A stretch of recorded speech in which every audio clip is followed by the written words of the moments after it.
Academic research and writing involves more than just passively taking in bits and pieces of information.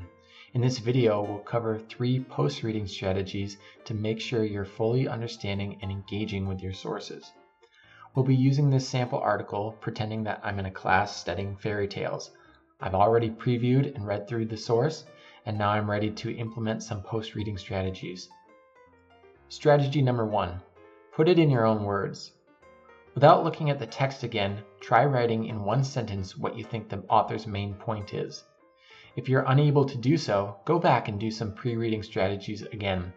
If you are able to write it in one sentence, compare that to the thesis of the argument and make sure it matches up.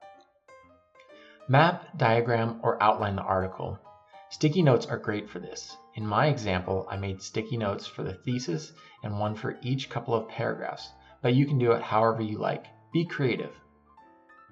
Strategy number 2. Spend time on confusing parts. Read aloud the parts you don't understand during your initial reading.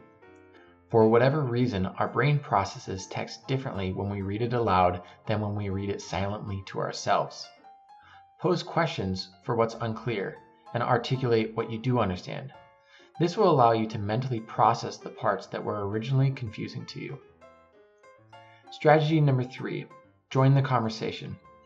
While this strategy is universal, how you actually do this varies a little bit from discipline to discipline, so ask your instructor if you have any questions. For each of the examples I show, pause the video to examine more closely how I am joining the conversation with the text. Find places where you agree with the author and can push their ideas even further. You might focus on aspects that were particularly thought-provoking or aspects that you can relate to other things you've noticed or learned about. Find places where you disagree with the author and question their argument. Explore why you doubt their claims and pose alternative viewpoints.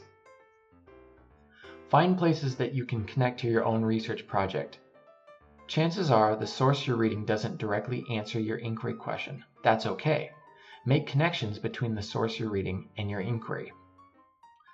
This all sounds like a lot of work, and it is, but if you implement these 3 post-reading strategies after you've done your initial reading of a source, you'll greatly improve your ability to intellectually engage with it in your writing.